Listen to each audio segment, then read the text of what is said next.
What's up, people? You ever wonder how you or what you should say to cash buyers looking to purchase properties that you're trying to wholesale? Well, today we're going to talk about how you can start talking to cash buyers, start getting in front of these people and add value to them to the point where they will be basically be the foundation of your business and something that you could build on for years to come.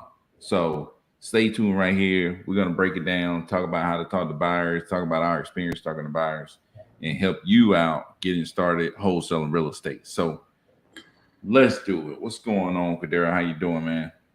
Doing pretty good, man. Good, good, good, man. It's Wednesday, man. Wednesday, man. Man, sounds seem like the week headed downhill, man. We done got some stuff done this week though, feeling real good about it. Got a property is closing tomorrow, so that's good. A closing tomorrow. Supposed to be closing anyways, man. Been waiting for this thing to close for a minute. The market is brutal. Um, Lucky to get out of this one alive, but nevertheless got out of it. So, but man, what's been going on with you, man? Dude, you know how it is, man. Talking to these sellers, following up, follow up, follow up. Honestly, I feel like this is really since I started. This is my first real, what I would consider real market retraction. I don't count COVID, although I was like all throughout COVID. I was going hard like before the market started to like explode in a positive direction. When COVID was like, are we all gonna die? Like I was still on the in a dialer on the phones. Um, you got a little taste of it, but I feel like when times like this start to happen, it take a second, but then the sellers start to become. At some point, the sellers start to become a little bit more reasonable. This is a general overtone, but at the end of the day, it's still the same thing, man. It is what it is. Follow up with people, figure out what their problem is, solve their problem. But ultimately, as we mentioned yesterday, the day before that, so on and so forth, the cornerstone of your business, the foundation of your business is finding the buyers and figuring out what exactly they're looking for and then go looking for it. Yeah. And so, you know, Byron's really I ain't gonna say just like I don't even like using the term guru, but Byron really is. He's really laid a solid foundation behind the buyers that he found and was really able to like show you just how to do this, son. What So up, Zay? shout out From the land. Zay. Zay from the land. What's up, man? Cash Waller. Yo, yo, yo. What up, man? What's going on? Cash back in the building, man, ready to make some. Cash, what's going on? Shanika on TikTok, man. What's up? What's up? What's up? Are we on TikTok? Appreciate the love. Oh, we on TikTok, man. We on TikTok. Shanika on TikTok. What's up? How you doing? Shout out to TikTok. We on IG, man. We everywhere, man. We worldwide on this thing, man. Yeah, I'm gonna pull up my space in a minute.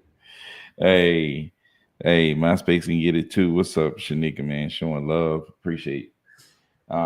But yeah, man, shoot. I think the biggest thing, I mean, the reason I ran into or figured out like this buyer situation and getting buyers first is really because I read the book. If you can't wholesale after this, I got nothing for you. But also, like looking back at my deals, I was like, man, what got deals off and why did other deals fall off? And it was like, oh, I had somebody that I had a buyer. You know what I'm saying? I had a buyer like on deck. You know what I'm saying? I had a buyer there, and that's why the deals was getting off. And the other deals kept falling out of contract, falling out of contract, falling out of contract. So I was like, you know what I'm saying? It was, that was a big thing for me. Just trying to figure that out, trying to figure out what works, what don't work, stuff like that. So yeah, no doubt, man. Yeah, man. Likewise, too. It's just like I went through kind of a spell where I was just like beating my head up against the wall. I thought back, like when I got my first deal, my very first deal, it was because I already knew the buyer. I already knew the buyer, and so when my guy, his mom was moving out of her house, and they were like buying a house, and she was moving out of the place she was renting. He was just like, I know the landlord. Let me ask him. He asked him. He said he wanted to sell, and I already knew the buyer. So I was just like, oh, this would be perfect for so and so. Let me call so and so and just see, hey, I got a property. And I talk with the buyer all the time, like to this day. And she was telling me, when we reached out to her, she's just like, I was like, oh man, it's probably not, because we was new. I hadn't done a deal before. It's just like it's real hard in the beginning to have wisdom and discernment between what's a good deal and what's not a good deal, what is a solid use of your time and what's a waste of your time. And so people, buyers and experienced investors, they kind of got more experience to say a waste of time or this is not a waste of time. And so when she was telling me how she came out there, I was just thinking, oh man, it's not. She came out there, she's like, oh yeah, this is, and she's like, to this day, that was probably one of her best flips that she did. Like turnaround, quick turnaround time. Um, highest profit margins. We did that was a 15K deal for me. I think she made like I don't know, like 100K. Well, minus my 15K, so somewhere close to that, like close to like 100K or something like that. So, and cool, everybody make money. We bring value to the table, and obviously, you bring value to the table. Like I said, your money is a direct correlation to the amount of value you provide. But my point was, I look back on that, I was just like, that's how I got my first deal. And that was where I had the most success. Anytime there were already buyers in play, whether I knew somebody who already had access to a real estate agent who had access to several buyers, or I already had my own buyers in play, that was where I had all the success, because you thinking, man, yeah, I'm just gonna get it. Every deal you get ain't a home run deal, but that don't mean it's not a deal.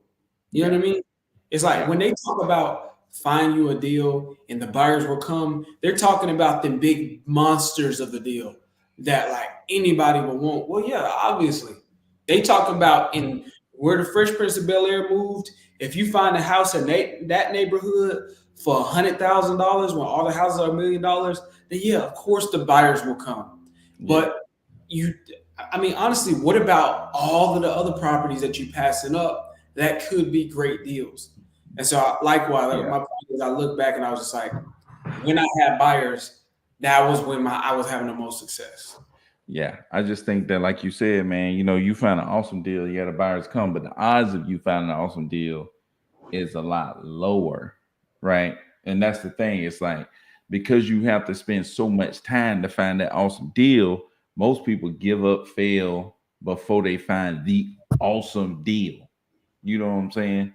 Yeah. Because in reality, like I've been doing deals this whole year, but how many deals just been like you can look at it and it's just a blow away deal as soon as you look at it?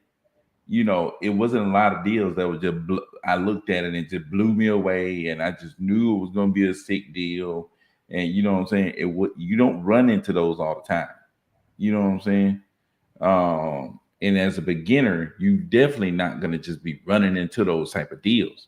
So that's why we say find the buyers first, because the buyers are going to create situations where your deals can be less than perfect, but because you have inside knowledge on what you could sell it for, you're able to create a deal, right? Yeah. Deals don't just come to me, already put together, wrapped in a bowl, everything perfect. And this is a nice deal. I just open up the deal. Just it doesn't work like that. You've got to be the one to put the deal together. It's about making deals work. You got to make it a deal. You know what I'm saying? That's what it's about. But that's why you find that buyer, because that buyer is half of the equation of putting this deal together. And because you know this half, it helps you when you talking to the seller, because it's like if you know, like, oh man, I need to get him here. You Yeah. know what I'm saying? It's now it's like, oh, I know where I need to get them. You know what I'm saying? It's prior knowledge, right? You got not. It's just like if you were playing the game, like say hypothetically, you were playing football, and you mess around and got the other team's signals, so you knew when they did a certain signal exactly what they were about to do. You know what I'm saying? It's like It's it's an a advantage. lot easier playing when you know what's coming. When you know what's coming, it's a lot easier. And that's why finding the buyers first is the key, because you see what's coming.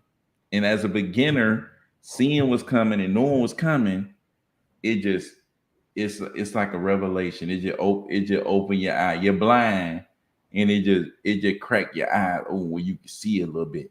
You know what I'm saying? Right, right, for sure. I think absolutely. But again, we talk a lot about what are the advantages of finding the buyers first, but how to find the buyers, what to say, and focus. Because one thing I also look back on too, it was when I actually build the relationship with the buyers. Not again, we talk about being like having real relationships and not being so transactional. Uh, and I heard somebody say a quote. I think they were saying it jokingly, but I thought it was funny. But not transactional, but transformational. But ultimately, whatever you want to call it, just not transactional. You actually have an established rapport with these people that allows you to get access to that. Because yeah, but if you just find a buyer, like I was telling a dude, and I was like, "How many buyers you got?" He showed me his phone, scrolled through his phone. I'm like, "Dude, not how many numbers and contacts did you get off of Facebook? How many Yeah. buyers did you vet, get a relationship with, get their criteria, their buy box, and how to send them a deal?" And you set the expectation that I'm a new guy, I'm gonna start looking for what you're looking for. If I send it over, can you give me feedback? Yeah. Like, because you can have all the people's numbers and then you start sending them deals and none of them is responding to you. You Yeah. could be sending them deals that they might even be interested in, but because you don't have no relationship, they just like they got so much stuff going on in their life. Yeah. They're looking at your junk. They're looking at your junk like, man, I don't know this person. Exactly. And But the so to thing, another thing is that, but the reason that we telling you to build that relationship, talk to the people is because when you send them a property, even when it doesn't work, they yeah, know it's you. So it's like they're gonna look harder at it and be like, okay, yeah, this is what it would take for it to work, right? exactly. And if you know exactly what it's gonna take for it to work, it's easier to do that. Like I think about all the deals that I fell out on, like at the beginning, I had no clue what it would take to make those work. I had Right. no clue Yeah. what it would take to make those deals work. If I knew what it took to make those deals work, I probably could have done it. Like there's been plenty of times where we work deals where if we wouldn't have known where we needed to be, we probably would let some deals go. You know what I'm saying? Oh, for Because of what sure. the seller wanted, because of what the seller wanted, and what we was thinking, was a bit would have been off. And if we didn't know, like, hey, we got somebody right here ready to go at this number. You know what I'm saying? It's like if we didn't know that, then there's been some deals that we wouldn't even mess with. You know what I'm saying? We'd let them go. So like that's the big advantage by having buyers first. And plus it doesn't matter where that person at, just knowing that you have somebody that can strike. You know what I'm saying? It's like that's what I tell Cordero. It's like what they want don't matter. We got some serious people. You know what I'm saying? When you got serious people, when you got people that got follow through, like, hey, if you say yes to this gonna happen. You say numbers with confidence. You know what I'm saying? It's like Cordero go to that seller asking for 50K less with confidence, knowing that hey, if he accept anything in this range, boom, it's a done deal. You Yeah, know because what I'm saying? not it's a power, it's a power in negotiating from a like I know what I can do. Because I know And again, we're still talking about the advantages. We're going to get into what to say to the buyer, right? We're going to get into that. But I know that there are some investors or wholesalers who would say, well, let me have some sort of formula. Even some of the best ones would say, okay, when you're looking at a property, when it comes to negotiating like in the acquisition stage of the process, you can say, well, Mr. Seller, I'm looking in your area. I actually have hard comps pulled up, and I see that this house sold for 50,000, that house sold for 60,000, this one sold for 40,000, and yours seem to be, and these are all the as is comps. And the houses that are on the market in great condition, they're selling for 100,000. Yours seems to be more in this $40,000 to $50,000 range. If we can buy a property as is and do 40,000, that's cool because you're using hard comps in the area. But even still, I would argue that even still, it's even that much more powerful when you have a guy that you know who is buying in that area and has already gone to look at this particular property and called you and told you, hey man, I'll buy it for 60. So when I ask the seller, I say for 40, I'm not guessing. Yeah. I know for a fact. You know exactly. Even just using the comps method, it's a powerful tool, but you're still like kind of like assuming it's presuming because it's an educated assumption. Yeah. So it's a presumption about what you could do, but you might get them locked up at that 40 and then start sending buyers over there and they tell you a little bit of information that you didn't realize from the over the phone conversation. Oh, dude, that property got foundation issues. That property got this, or that property isn't. What you didn't realize, yeah, those comps were close, but the property that you're talking about is on the main street, and I really don't want to deal with that one because so it's like, dang, I didn't know that. But if you sent a buyer over there and they told you 60, now when I say 40, it's different. It's way more powerful. You know what I mean? And so that's what I'm talking about. But again, let's talk about what to say to the actual buyers to build a relationship and all of that. But I do want to address Mr. Scorpion Bradford's question. What's your method for finding vacant owners besides PropStream? Why not use PropStream? Just use PropStream. Scorpion, I mean, just use PropStream, dude. But are you trying to find vacant owners or are you trying to find deals? It's like, why are you, when people ask these type of questions, like, how do you find foreclosure properties or how do you find, it's like, you're not looking for foreclosure properties. You're looking for properties that a buyer will buy ultimately. And there might be the buyer's criteria. Buyers never, when you get their criteria, they never say, man, I want all the pre-foreclosure properties that you can get me. They never say that. It's a type of property, like a type of building. I want 3-2 brick houses in this part of town. And in that part of town, those 3-2 brick houses, those are, and on the market, when, because you got to think, let's think, we are in a chain of the process from the seller to us, the whole, to the end, to an investor who's going to rehab the property, and then they're going to put it on the MLS and sell it to an end buyer. Let's assume that that's the process for most of the properties that you're going to touch. It's like when people are on the MLS, the end buyers they're looking for, they're not like, let me find the vacant owner properties that were once from a vacant owner. No, they say house in this part of town next to this school. So my kids can go there that look like this. And that's what they're looking for. So it's about the home. And then if you find buyers that are looking for it. So when people ask specific questions like, how do I find just the probate properties? It's like, you don't just have to look for probate properties. And you certainly don't have to look for only probate properties off of PropStream. If PropStream is how you find it, then use PropStream, dude. But if you, other ways to find vacant owners, then look for rent. There you go. For rent. You can check that out on Zillow or something like. But I'm just saying, don't limit what you're looking for. Really, really think about what you're looking for and don't put unnecessary limits on yourself. Find the buyers and figure out what they're looking for. And then you can be narrowly focused on the type of properties, but not how you find it. Like if somebody called you, Scorpion, and was just like, hey, I got a property I want to sell. That's a perfect deal, but I live in it. You're going to be like, nah, dude, I was looking for vacant properties. Bye. Click. Nah, I mean, I understand what he's saying because he's thinking that those people are going to be more motivated.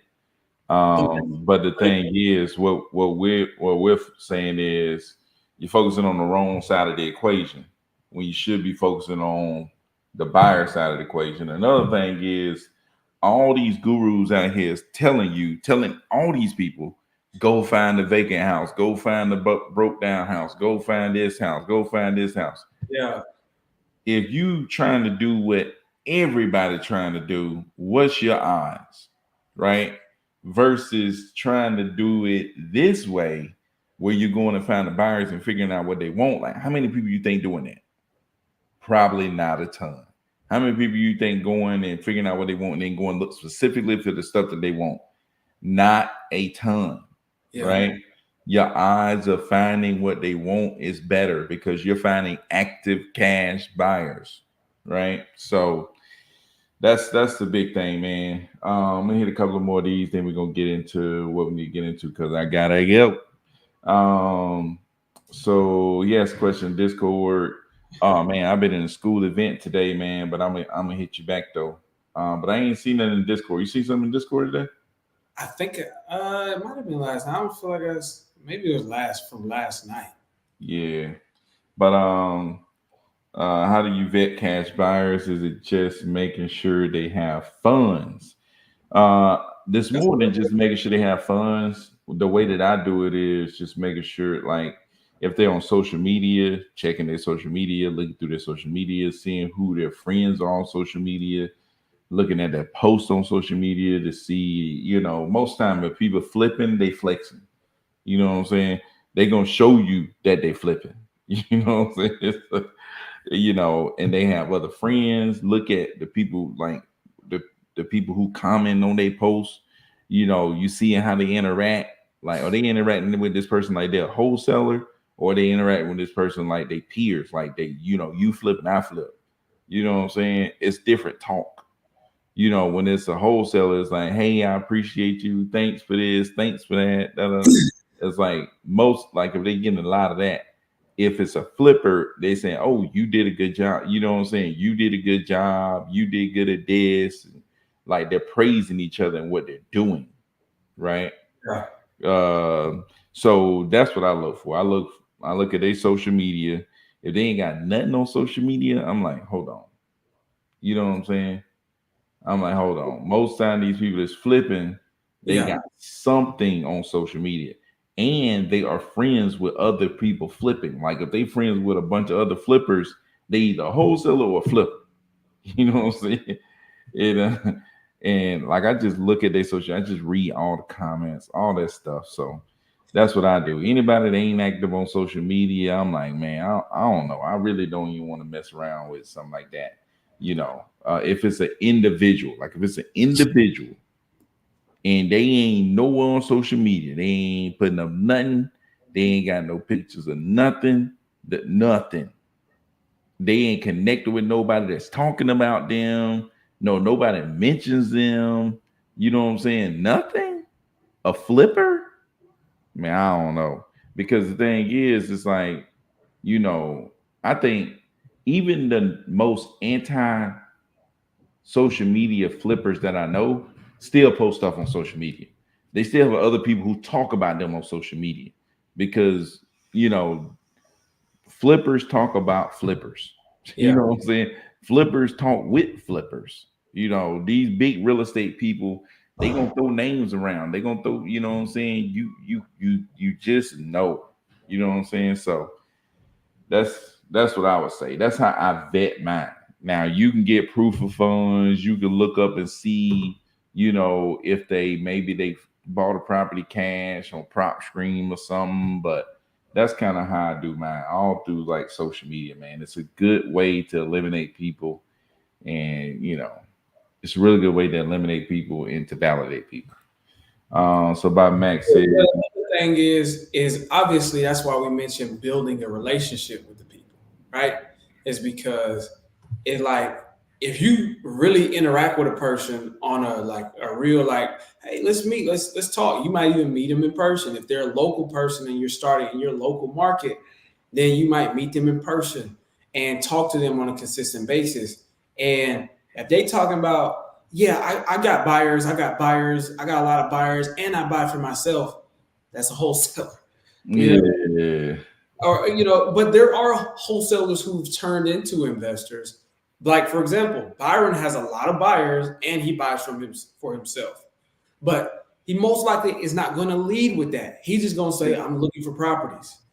That's kind of what like the attitude or the mindset that he's going to express when you talk with him. But again, that's why we say build a relationship with him. Because I'm thinking back, like how I met the first buyer was like she was like a flipper, and I was just like, hey, I basically met through a friend of a friend of a friend. I was just like, she put on this class to teach people just out of the kindness of her heart. Because again, these folks want to help people, they want to provide value.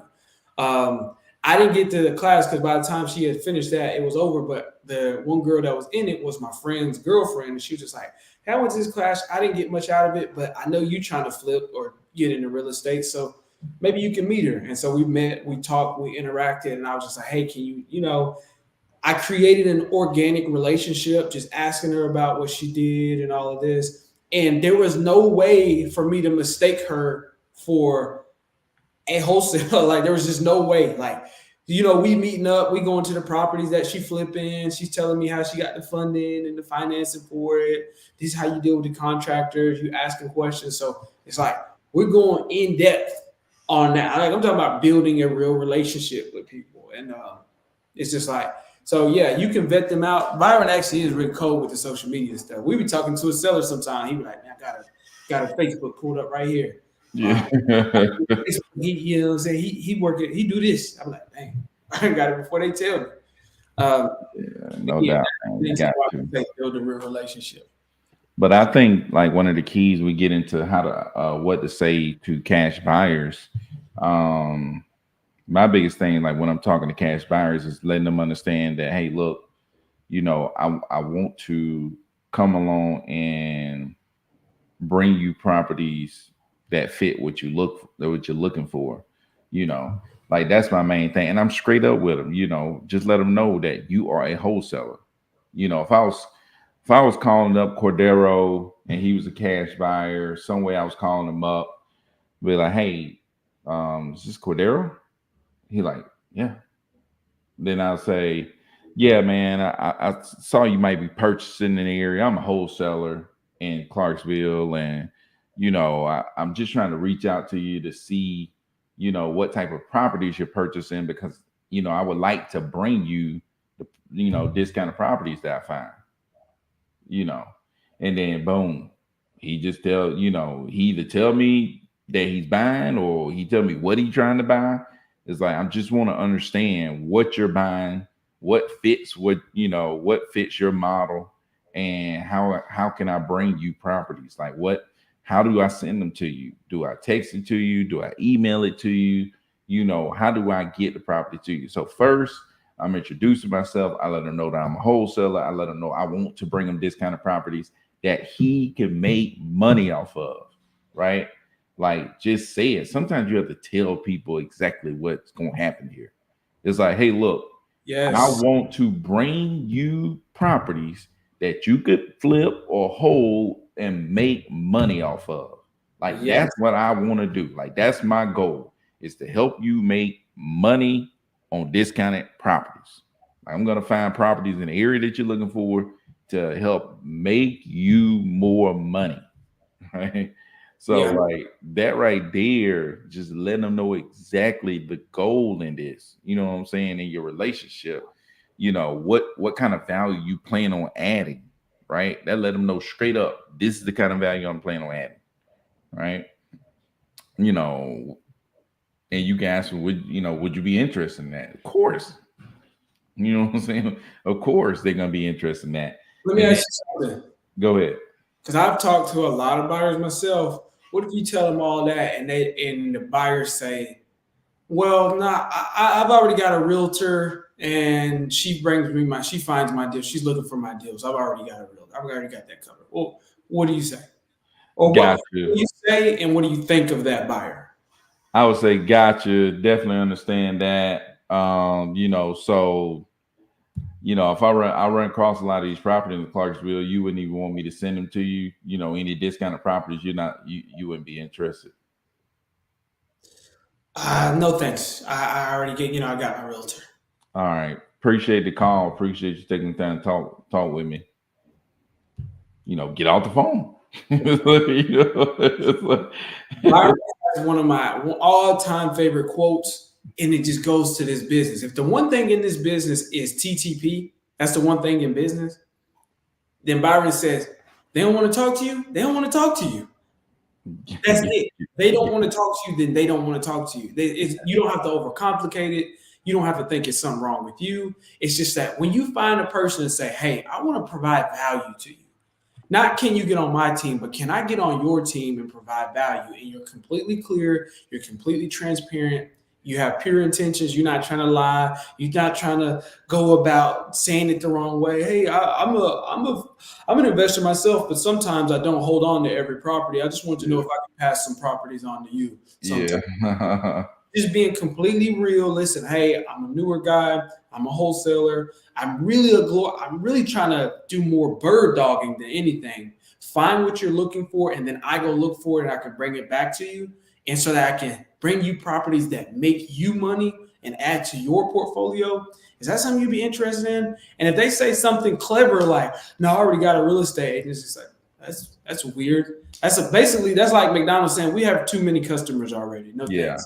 Yeah, and another thing is like don't make them feel like they finna have to hold your hand. You know what I'm saying? It's like don't make them feel like, hey, would you, can kind of help me figure this out? No, man. It's like don't say that out loud. You know what I'm saying? Like my first buyer, I was just telling them, hey, I'm I got discounted properties. I send them over to you, da da da da da. And I actually took him to a property that was at a discount. You know what I'm saying? After I took him to the property, you know what he wanted to do? Hey, you want to go, get some lunch? Of course. When a joker take you to lunch, you in there. And then, after that, he telling me all the stuff that he doing now. You know what I'm saying? He just talking to me. I didn't have to ask him to help me. I didn't have to ask him to give me information. He started talking to me. He telling me all kind of stuff. You know what I'm saying? Hey, man, you put money in people's pockets, they start talking to you. You keep the more money you put in their pocket, the more they talk to you. If you did something that it doesn't matter who it is, if you make that person enough money, they're gonna start talking to you, man. There's some people that wouldn't talk to you right now. You make them enough money, they're gonna start talking to you. They're gonna start talking to you. So, and that's all about bringing them what they're looking for. Bring them what they're looking for. They're gonna talk to you. Bring them what they're looking for. But that's what the conversation would be like, man. Just let them know straight up, hey, my name is Byron, man. Just wanted to reach out to you, see, if I can start bringing you discounted properties, that you can make money off of, either flipping or holding, what kind of, you ask them what kind of investing you doing, you flipping or do you hold on to these properties or whatever, just asking them what they're looking for. You really trying to figure out what they're looking for and let them know the value that you bring in. You bring them discounted properties that they're going to be able to make money off of, period. Let them know that you're a wholesaler.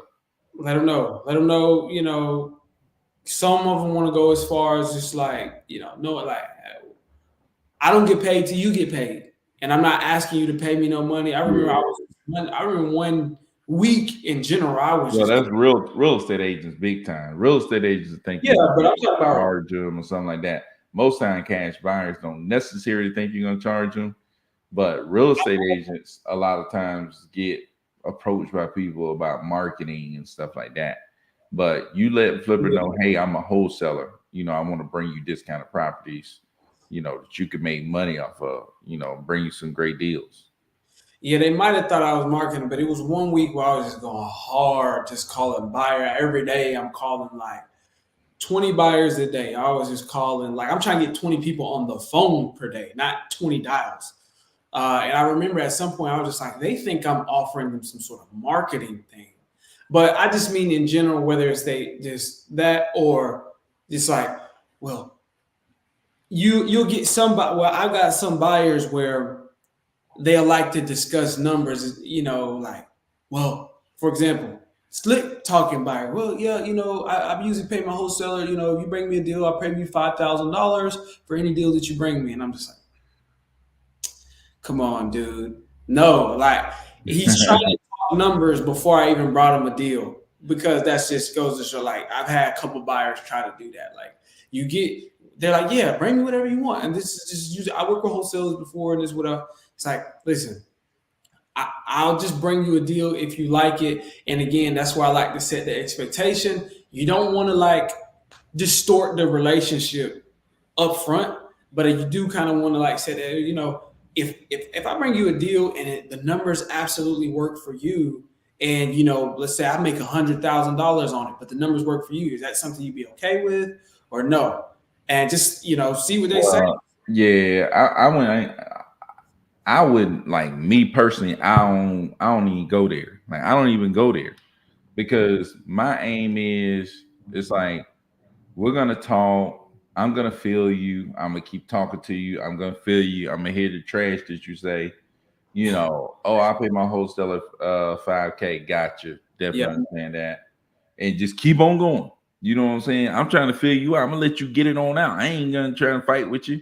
I want to know what you about. You know what I'm saying? Because if you about, hey, I want to make sure that I'm da da da da da.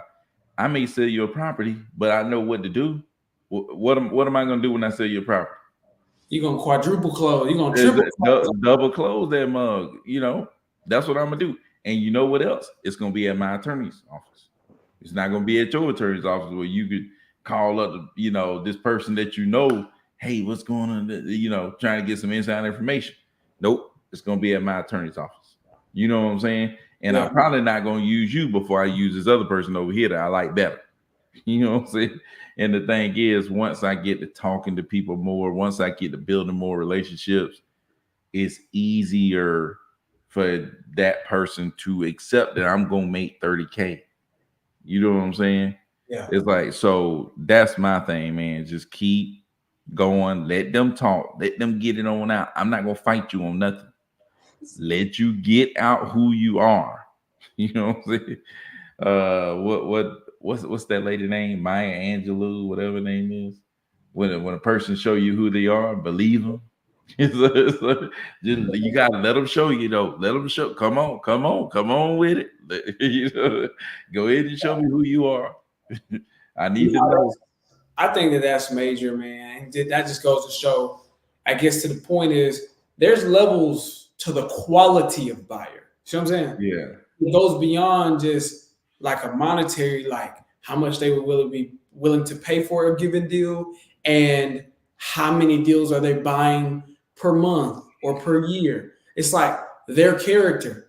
Like there's some players in the industry or any given market, they're players and they're buying and they will buy a property cash as is, but they sharks and they not high quality people that you want to work with on a consistent basis. So you can get their info, like Byron said, and that's good. Like I said, I would never just bring that up, but if they're like taking a conversation there, I've had success in like trying to set that intentions up front. Like if I make X amount of dollars in this, we should be cool with it. And then I've had like the opposite when I didn't say that, and then it's like we get to brass tacks and they trying to like have a problem because I'm making money and all of this stuff and that. But I think ultimately Byron just, like you said, just like, then we gonna double close on the property. Then we do this or then we do that. So there's ways around it, but